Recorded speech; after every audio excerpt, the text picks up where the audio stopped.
polsek di tempat saya meminta bahwa SBM untuk bantu dampingi korban.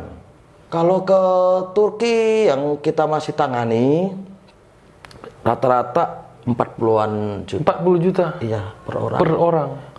Kalau Polandia? Polandia lebih kurang sama. Justru ini malah yang dapat info dari polsek itu masih di BLK.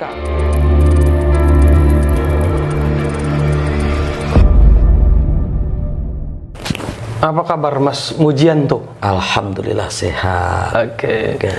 Gimana nih kabarnya? Baik-baik ya? Baik, sehat. Luar biasa. Terima kasih nih atas waktunya nih. Udah berkenan hadir jauh-jauh dari Lampung Timur. Dari Lampung Timur. Sejauh banget ya. Udah nyebrang lautan. Mas Mujianto ini sebagai ketua Serikat Buruh Migran DPC cabang Lampung Timur. Lampung Timur. Udah berapa lama ini? Dari tahun 2018. 2018. Ya. Kok bisa jadi ketua SBMI?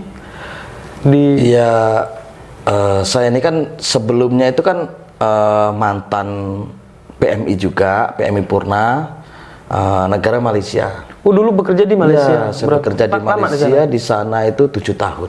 7 tahun di wilayah Kuala Lumpur. KL, berarti ya, Malaysia KL, Barat ya. Terus awalnya saya belum tahu juga waktu di Malaysia itu ada serikat buruh seperti SBMI ini. Nah, setelah sebenarnya waktu di Malaysia saya kebetulan saya resmi ya, nggak ilegal. Jadi lancar-lancar aja saya di Malaysia itu. Tapi saya banyak melihat orang Indonesia itu yang yang kayak jauh-jauh dari Indonesia ke Malaysia, yang niatnya untuk memperbaiki ekonomi itu tujuan utamanya. Ternyata di sana juga ada yang sampai berbulan-bulan nggak bisa kirim ke rumah untuk kebutuhan ekonomi di rumah, bahkan untuk nabung sendiri aja kesusahan ya. Mungkin waktu itu juga kelemahan PMI juga untuk tentang informasi cara bermigrasi yang benar. Nah, setelah 2008 saya pulang di Indonesia. Nah, sekitar tahun 2010 itu saya udah direkrut sebenarnya sama Mbak Yunita Rohani. Dulu itu Mbak Yunita Rohani itu ketua DPW.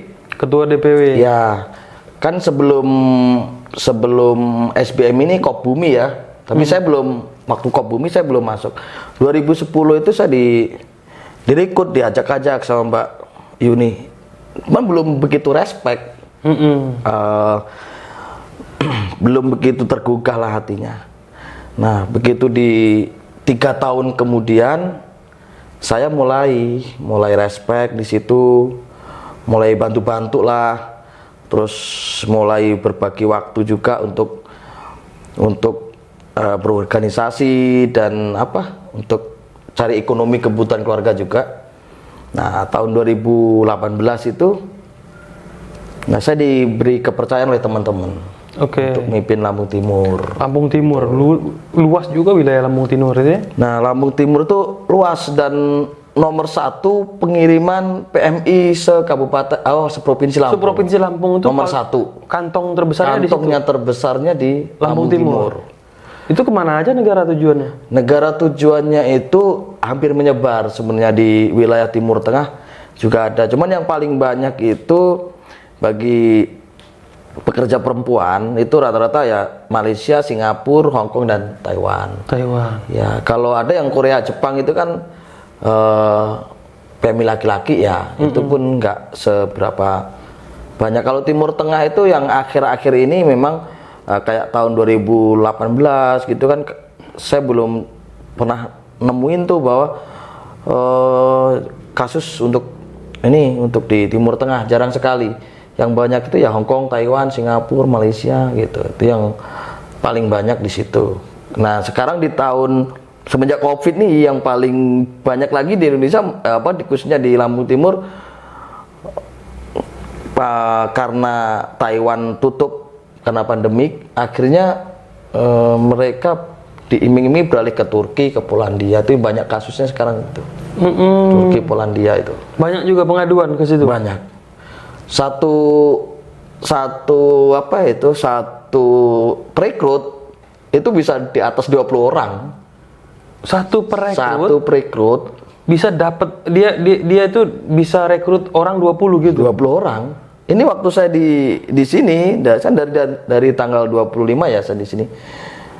Saya langsung ditelepon oleh Polsek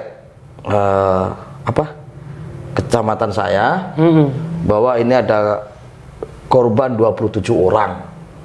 Dan pihak kepolisian Polsek di tempat saya meminta bahwa SBM untuk bantu dampingi korban.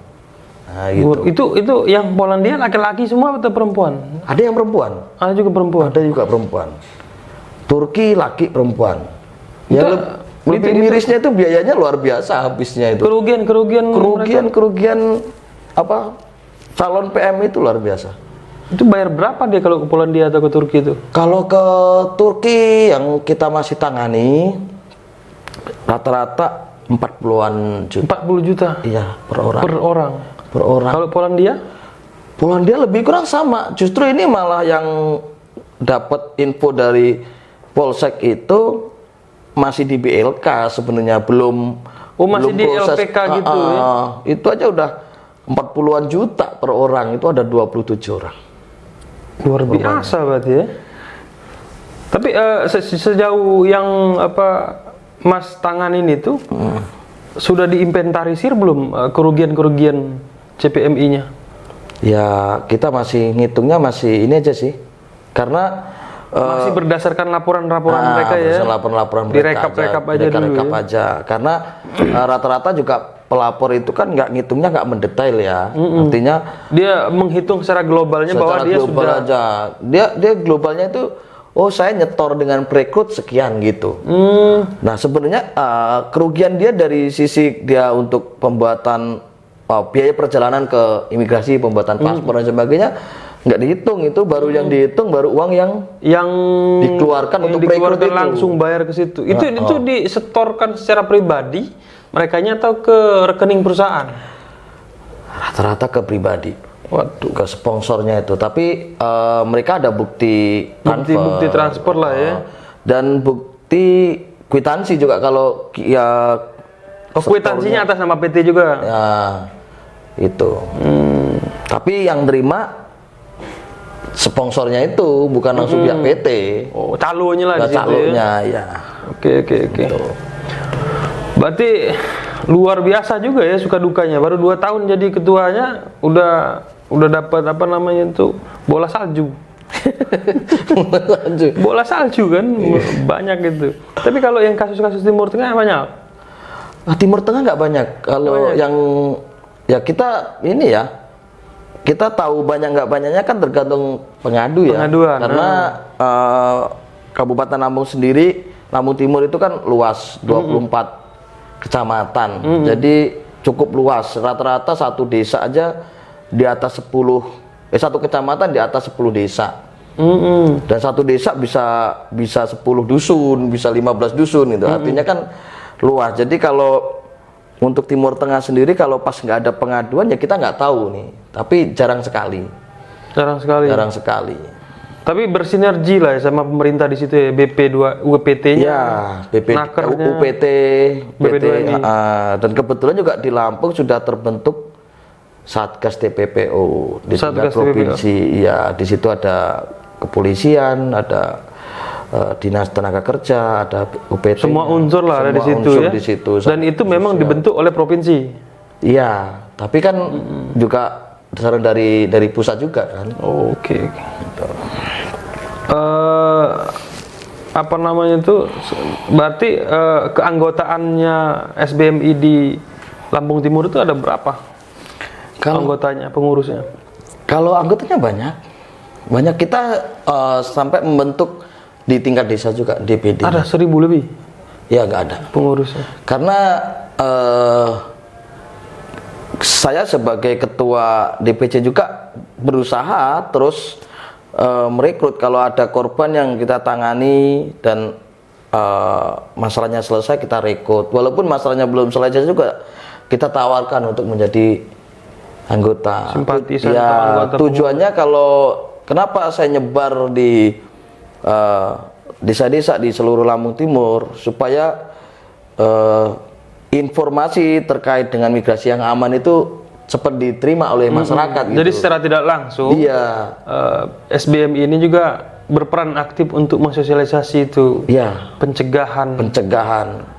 Oke. Dan kita di Lampung Timur itu kita ngomong menginformasikan atau sosialisasi tentang TPPO ini nggak hanya di balai desa atau apa. Kita di acara-acara kayak yasinan, Hajatan, yasinan ya, gitu. yasinan, ada pertemuan ibu BPKK gitu.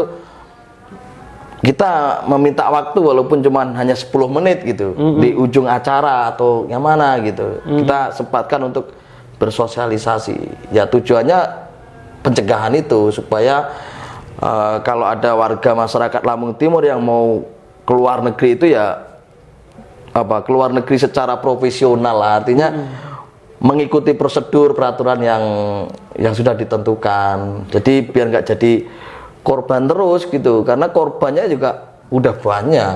Tapi kalau yang Taiwan gitu, itu kalau Taiwan hampir nggak ada masalah. Ada banyak juga masalah. Banyak masalah. Masalah yang kalau sudah di negara penempatan kabur-kabur gitu. Enggak juga, baru proses di sini aja. Di sininya juga udah bermasalah. Dan kalau kami lihat di Lampung Timur itu ya itu indikasi akan terjadinya sebuah masalah itu justru dimulai dari desa dulu. Umpamanya proses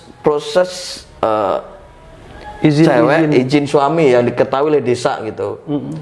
Nah, sekarang di Kabupaten Lampung Timur itu kita sudah ada 9 desa yang sudah ada satu desa yang sudah membuat perdanya ya, perdesnya. Terus dari 9 desa itu sudah menerapkan dari ini Undang-Undang 1817 itu ya. Itu jadi sebelumnya itu kan ada pemalsuan data ya, bahkan tanda tangan kepala desa aja udah dipalsukan kan gitu. Ini sampai kepala desanya itu nggak tahu masyarakatnya keluar negeri itu tahu-tahu udah nyampe Taiwan nyampe, gitu kan. Taiwan tahu-tahu udah masalah lagi gitu. Nah, hebatnya di SBMI ini di Lampung Timur setelah Mbak Yuni sudah tidak menjadi DPW digantikan oleh Pak Sukendar. Nah, Pak Sukendar ini sekarang jadi kepala desa.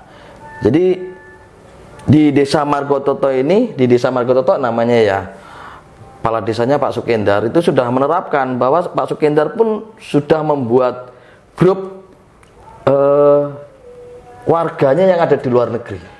Artinya walaupun pagi-pagi Pak Sukendar cuma nanya kabar di grup, nah itu tujuannya untuk mengontrol warganya yang ada di luar negeri, ada yang di Taiwan, Hong Kong, Malaysia gitu. Jadi di situ juga disisipkan bahasa-bahasa mantan PMI jadi kepala desa gitu. Jadi kepala desa. Wih, keren ya. Ya. Jadi dia lebih leluasa lah memberi protek sedini mungkin buat pekerja migran dari desanya. Berarti dibikin perdesnya juga. Iya. Oke. Kan tahun 2020 Desa Margototo juga mendapatkan penghargaan Hasan Wirayuda Award dari Kemenlu. Oh, dari Kemenlu. Iya, terkait penerapan desa untuk perlindungan PMI itu. Jadi di Desa Margototo bukan hanya sebuah kepala desa, bukan hanya sebuah cerita aja ya, artinya sudah memang dijalankan.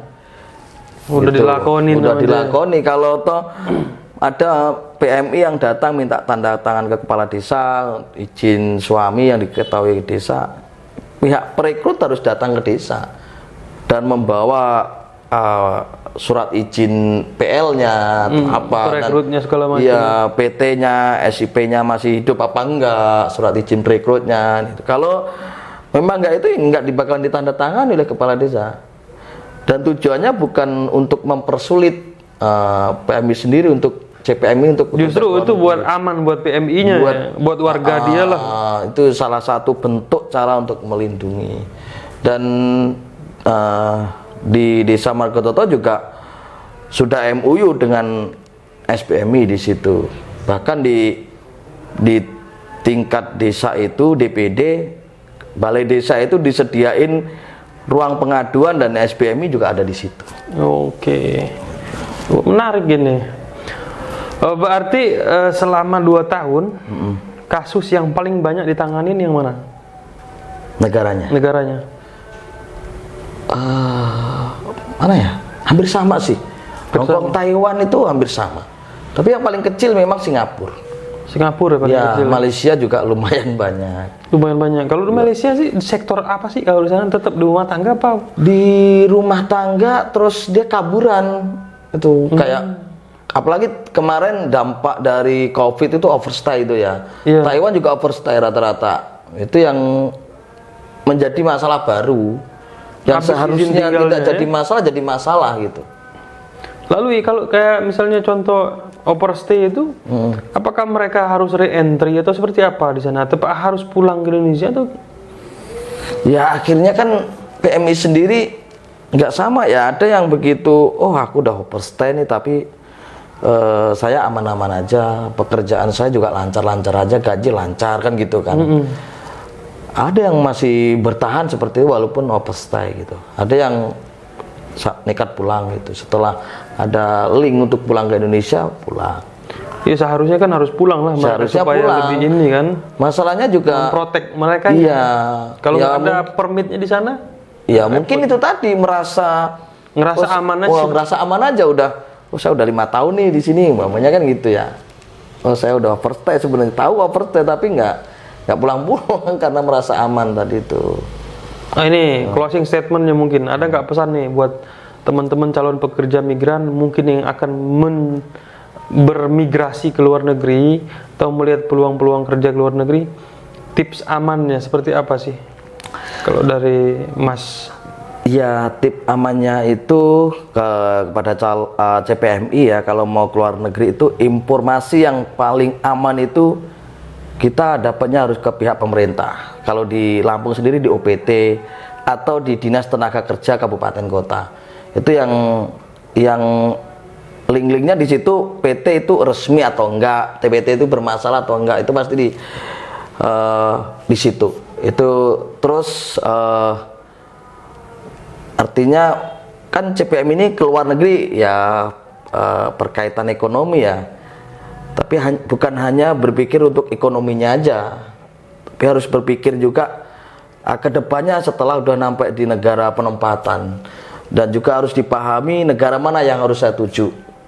Juga harus dipahami juga, oh nanti cara hidup di sana itu seperti apa. Kan pasti berbeda di kampung sendiri setelah sampai di negara tujuan kan gitu.